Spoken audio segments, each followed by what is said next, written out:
All picks swapped for one another and a ton of draft picks going back the other way. So who's next? 888-SAY-ESPN, 888-729-3776.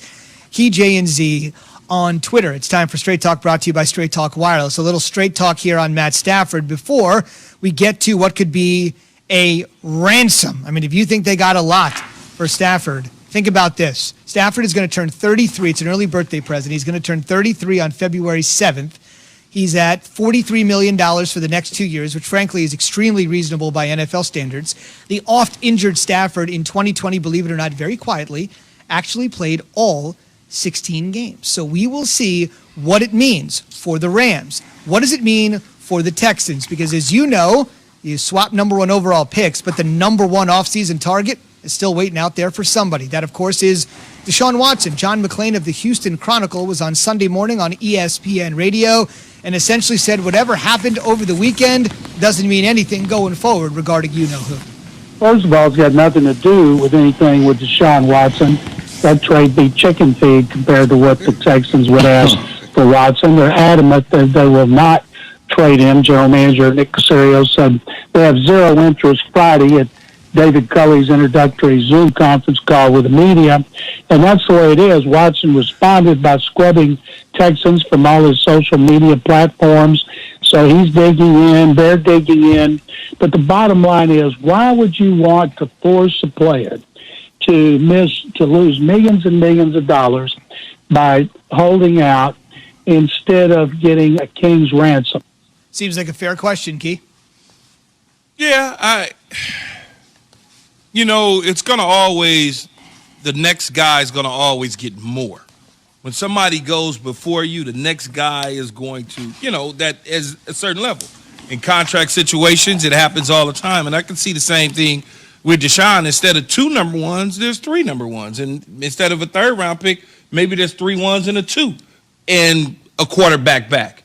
So that increases what that value is. And if somebody decides we're going to give up 4 number ones NBA-like, I know it's like, but what happens with those ones is if I'm giving you 4 ones, Zubin, that's because I know my team is going to be great and those ones are going to be so far at the bottom that they might as well be second-round picks for us. 28, 29. Yeah. So when you start to get into that 28, 29, 30, 31, 32, and then now all of a sudden you might as well look at the second round because a guy who's drafted at that low in the first round, he might as well be a second rounder.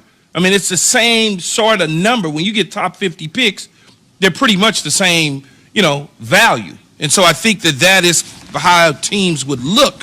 And as Mike Tannenbaum joins us in about 20 minutes, we can certainly ask him about that, how you look at that when you go late first round into the second round. Where's that value at?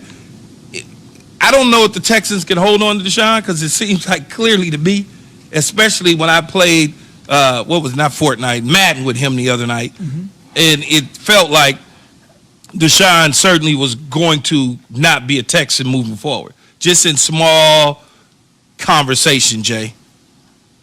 Your Madden game was horrible, kid. Hey, man. I saw what you did. Why did you trick the game? What's going on with your Madden skills? I don't want to get on a tangent, but it was one of the worst plays I've ever seen. Hey, man, we'll talk about that at some point in time before the show is over with today. Move along. I will move along. Curious to hear Mike Tannenbaum break that down, but I like what Nick Caserio has done here, and by saying I have zero interest in trading Deshaun Watson. This is a game of poker, and if the bar has been set by watching what we just saw with Jared Goff. Not saying that you are going to get more, but the chances are that you're going to hold on to your hand. This is a game of poker.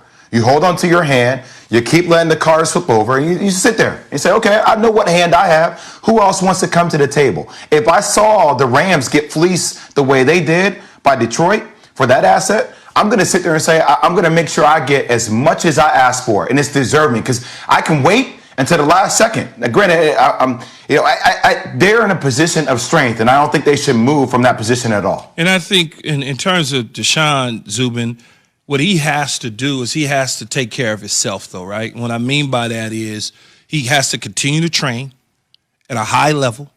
Don't all of a sudden become complacent. James Harden? No, he won't do that. But I mean, just not focused in on your craft, and then all of a sudden, this thing gets pushed out until training camp or something wild like that, and then all of a sudden you're not ready to go when the time calls. I've dated much And he worse guys also, than him. from Much a worse. mental He's standpoint, famous. has to stand strong. He cannot crumble under the peer pressure of the media because this is a cycle. I've been there. I've seen it. Okay? Everybody's Deshaun. Woo! Get out of there. You're crazy. Deshaun. They don't know what they're doing. In about 2.5, 3 months, that thing will start to turn on Deshaun. And all the little Sports Center anchors and all the little people will start to say, Deshaun Watson's a problem.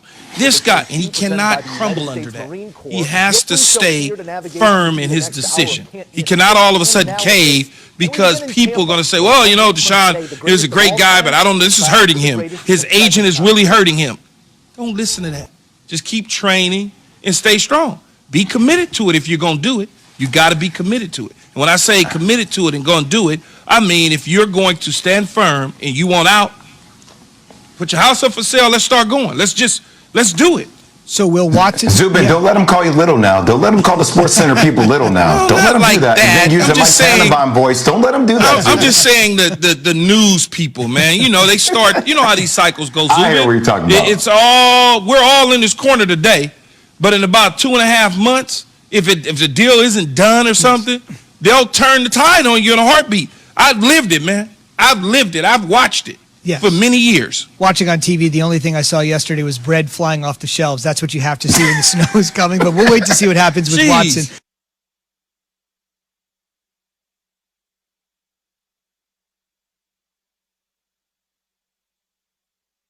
Okay, on Wednesday, we'll be fine.